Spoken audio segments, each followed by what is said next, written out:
Welcome to Biblical Cultists, where I review books that I find interesting in the topics of religion, philosophy, history, and fiction.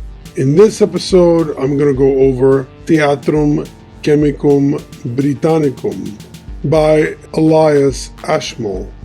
But before I begin, please remember to subscribe to the channel, click the bell for notifications, like the video, share the video, and comment on the video, and I'll be more than happy to engage with you there. These things do help the channel to grow, and I will really appreciate it. Now, Theatrum, Chemicum, Britannicum by Elias Ashmole is a classic work on alchemy.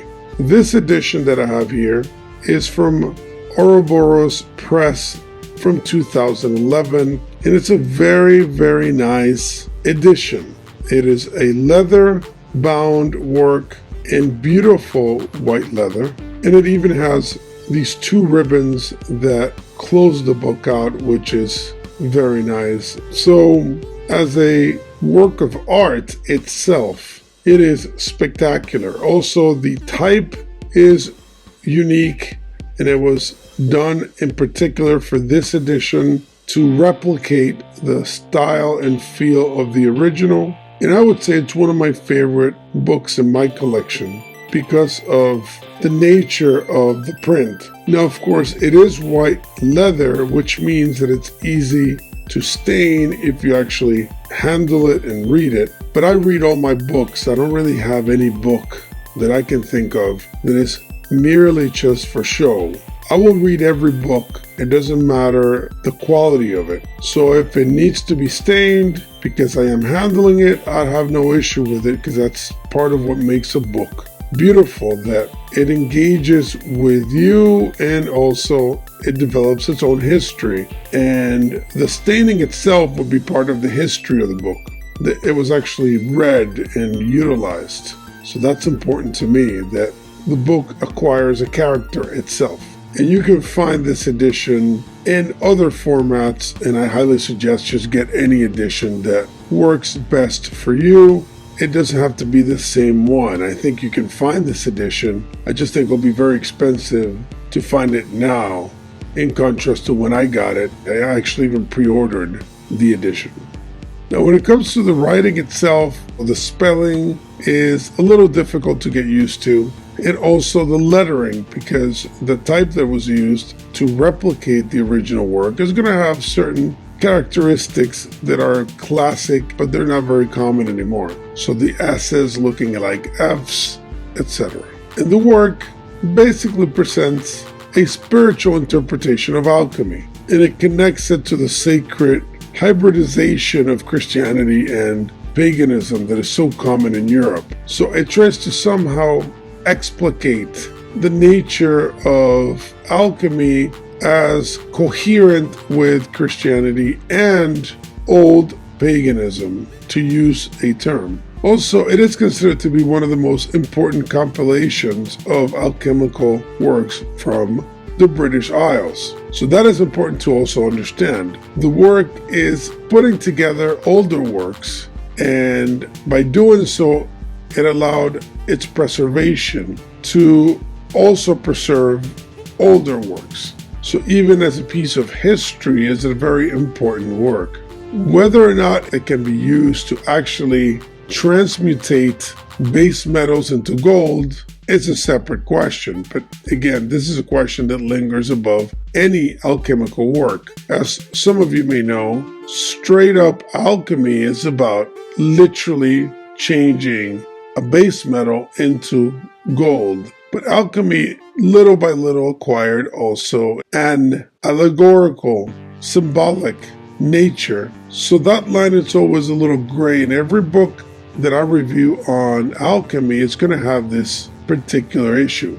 And the debate continues on whether or not alchemy was always seen as a spiritual allegory or not. And I've read scholars on both positions, so it's difficult to even pick a side on that sense. But it is clear that this edition right here already contains a lot of the spiritual interpretations that are necessary to assume that secondary position, that it was not just a scientific experiment or a literal attempt to change metals, but it is also about changing the self. Now, the work is introduced by Elias Ashmole as a justification and explication of how the Saxons of Britain were always very learned and had a great affinity for magic and divination and rituals, so that he's setting the base of the work by claiming that the British were known in the ancient world as being very good in sorcery and augury and all these arts that are now represented within this particular worldview of alchemy and astrology and all these other arts. So I would say that the work is also a national work. It's an exaltation of the British people by making the case that as a people, the Anglo-Saxons are particularly apt and skilled in magic.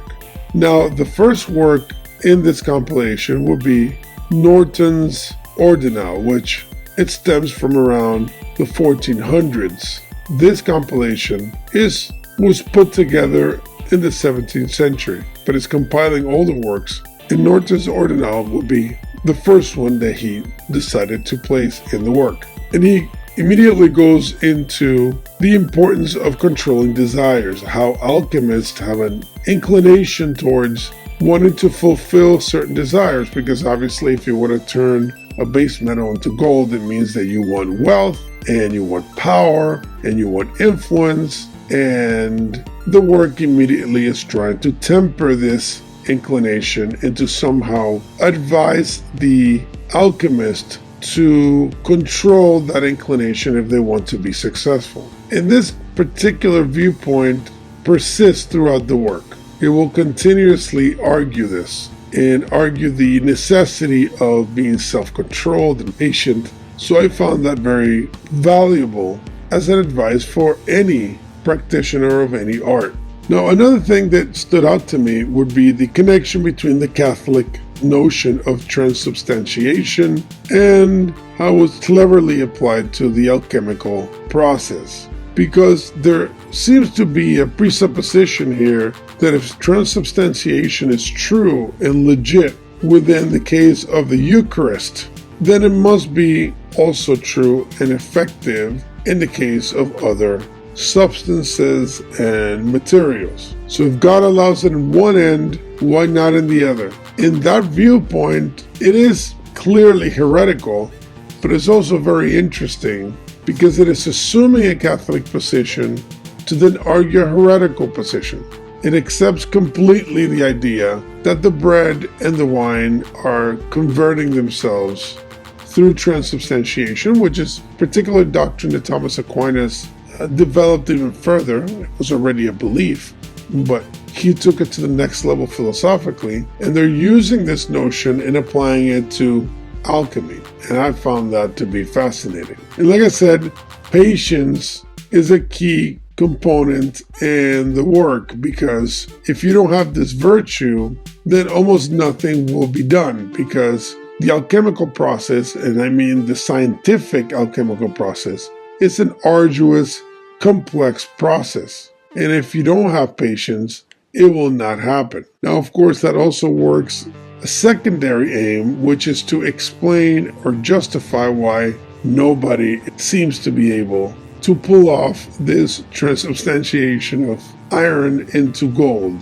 And the impatient nature of the hyper-greedy alchemist is a good way of explaining it away. So I found that to be curious. Another thing that I found interesting is that Norton criticizes geomancy and astrology as false, as somehow perverse. And we should keep in mind that especially astrology are mentioned in the Bible as negatives. They are practiced, but they're seen as a dark art. And in this work, that is assumed and accepted, but alchemy is treated differently. And I find that to be fascinating, because I would argue that alchemy would fall right into the same category if we're going to use that standard. Because in the case of astrology, the magician is trying to figure out what will happen and how it will happen by just observing nature, which is God's creation in that presupposition. But alchemy is trying to change God's creation so for the purposes of financial gain. That would seem to me to be worse, but I could be wrong. Now, the second main book here is by George Ripley, again, late 1400s, and his emphasis is much more religious, even going into the argument that you cannot be a proper alchemist if you're not in a state of grace, which is the Catholic viewpoint of being in a state in which you are at peace with God, which means that you've confessed your sins, you have been forgiven, you've done your penance, and now you're back in the fold of your baptismal seal, and you are in a situation in which if you die, you will be saved, irrespective of whether you go to purgatory for a while before you go up to heaven. But you will be saved if you're in a state of grace. If you're in a state of disgrace, then you will not be able to be protected from this, from the condemnation of hell. And in the book, it's arguing that if you're in a state of disgrace, you cannot do alchemy, that you cannot engage in the work, as alchemy is called. So based on that premise, it would mean that only a traditional Catholic could really be a true alchemist. And I find that interesting, because that would exclude almost every single neo-pagan in the modern world and occultist. Now, of the collection, I do have my favorite books, because like I said, there's a lot of them in there. But the work of John Daston, it is a beautiful poem of alchemy. It deals with the same topics of the entire work, but in a very condensed form. But I would say I love that entire book. It's not very long, but I think it really puts everything together beautifully. It's just as a work of art by itself, and it's a standalone. My other favorite is The Bloomfield's Blossoms, also known as the Camp of Philosophy, and it gives a lot of practical advice when it comes to alchemy. I'm going to quote a section here that I think will really give you a notion of the feel of that particular book. Be you holy therefore, sober, honest, and meek. Love God and your neighbor. To the poor be not unkind. Overcome Satan. God's glory see you seek. My son, be gentle to all men as a friend. Fatherless and widow have always in thy mind. Innocent love as brothers. The wicked do eschew. Let falsehood and flattery go, lest thou it rue. Devoutly serve God, call daily for his grace. Worship him in spirit with heart contrite and pure.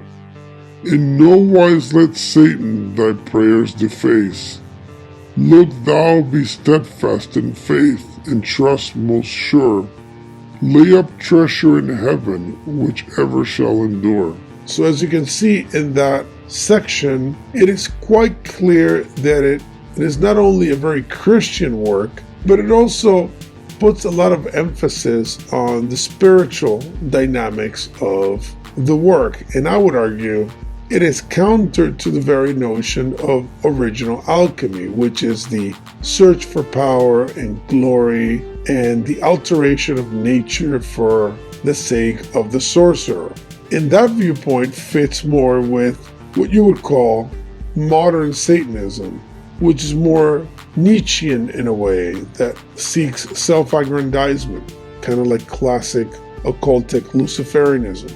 This seeks individuation and self-mastery, and these kinds of values. And I would say that's why most occultists look into alchemy, because they sense that this is the whole point of it. But the truth is that once you go deep into the actual alchemical works, most of its original proponents at least view it in the opposite direction and tend to be more mystical and Christian and are seeking primarily a union with their God, not necessarily separation from the matrix to become a god.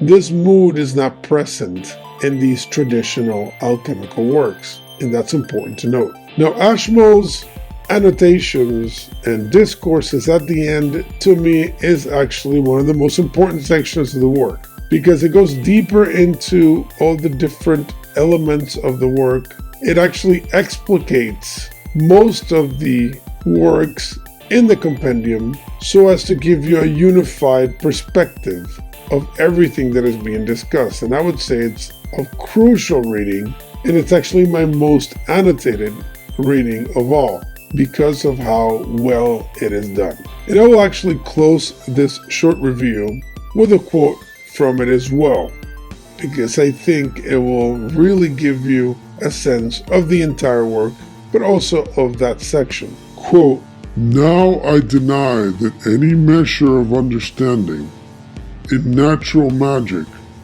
how large soever, or the utmost and farthest search we can possibly make into that pure and primitive knowledge of nature, to be prying into those hidden secrets which God would have concealed, and ranked among the number and nature of those things he has prohibited us to search into.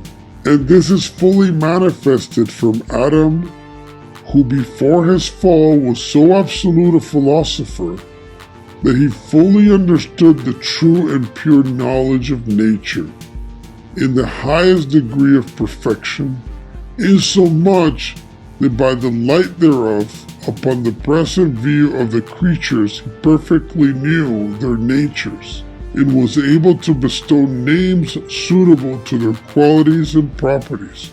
For this was a larger and clear array of the light of nature than all the industry of man since the fall."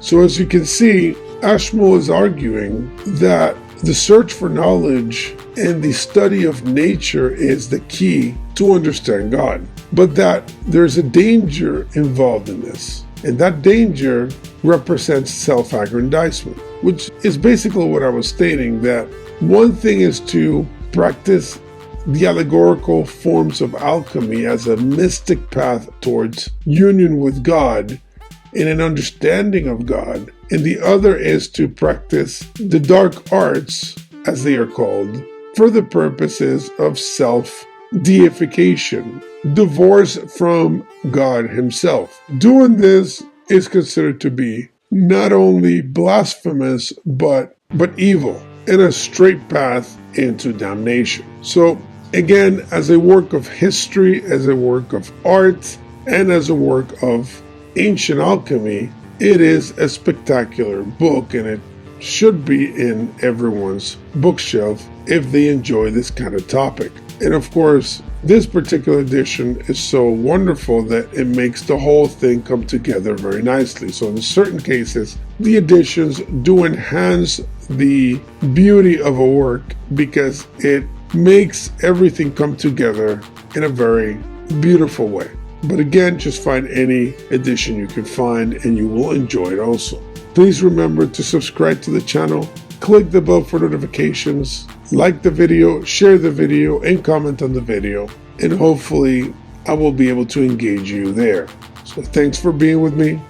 See you next time.